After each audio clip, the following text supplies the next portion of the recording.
हमारे चैनल की ऐसी वीडियो देखने के लिए हमें सब सब्सक्राइब और लाइक करें और वीडियो अच्छी लगे तो शेयर भी करें।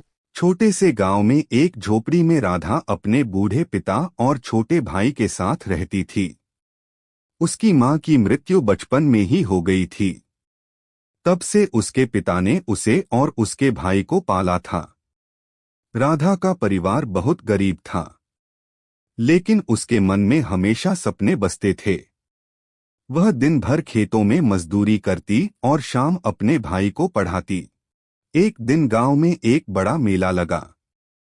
राधा ने अपने पिता से मेला देखने की इजाजत मांगी।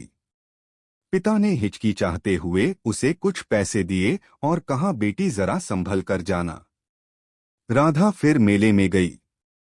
मेले में राधा ने एक सुंदर चूड़ी देखी, लेकिन उसके पास इतने पैसे नहीं थे कि वह उसे खरीद सके। तभी एक अमीर घर आने का लड़का विक्रम उसके पास है और उसे चूड़ी को खरीद कर राधा को दे दिए। राधा ने मुस्कुराते हुए कहा, मैं इसे नहीं ले सकती। विक्रम मुस्कुराया, तुम्हारी मुस्कान इस चूड़ी से ज्यादा सुंदर है, इसे रख लो। राधा ने धन्यवाद किया और वहां से चली गई। लेकिन विक्रम का चेहरा उसके दिल में बस गया। कुछ दिनों बाद राधा के घर के पास एक बड़ी कार आई। उसमें से विक्रम और उसके पिता उतरे। राधा के पिता घबरा गए, लेकिन विक्रम के पिता ने कहा, हम आपकी बेटी से अपने बेटे की शादी चाहते हैं। राधा और उसके पिता हैरान रह गए। राधा ने कहा, लेकिन हम तो बहुत गरीब हैं। विक्रम के पिता ने मुस्कुराते हुए कहा, धन की कमी नहीं है, लेकिन विक्रम नहीं, तुम्हारी सच्चाई और मेहनत देखकर तुम्हें चुना है। राधा के पिता ने खुशी खुशी हाँ कर दी। इस तरह राधा की शादी एक अमीर घर में तय हो गई। शादी के बाद राधा को विक्रम के नए घर में रहने का मौका मिला, लेकिन वहां सब कुछ आसान नहीं था। विक्रम की महारानी साहिबा राधा को पसंद नहीं करती थी। वह उसे हमेशा नीचे दिखाने की कोशिश करती थी। एक दिन रानी साहिबा ने राधा से कहा, तुम गांव की लड़की हो, तुम्हें शहर के रीति रिवाज के बारे में नहीं पता।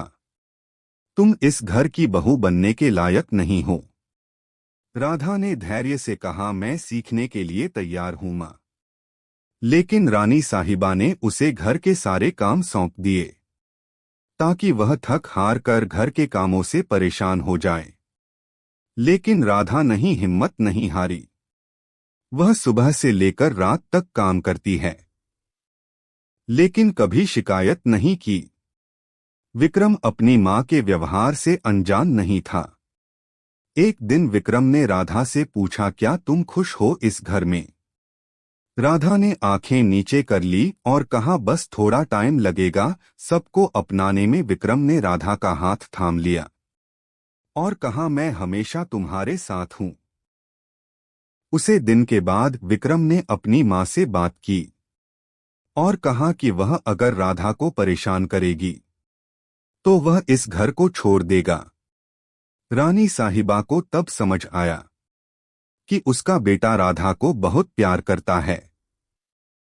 धीरे धीरे राधा के मेहनती और प्यार भरे स्वभाव ने सबका दिल जीत लिया। रानी साहिबा भी उससे प्यार करने लगी है। एक दिन रानी साहिबा ने राधा से माफी मांगी और कहा, मैंने तुम्हें बहुत परेशान किया बेटी। राधा ने रानी साहिबा के पैर पकड़कर कहा, आप मेरी मां हो, माफी की क्या बात है।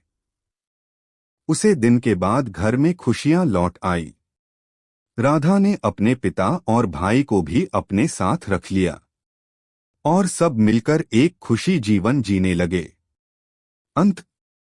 राधा की कहानी सिखाती है कि ईमानदार मेहनत और धैर्य से हर मुश्किल से जीत पाई जा सकती है। प्यार और सम्मान से दिल जीते जा सकते हैं।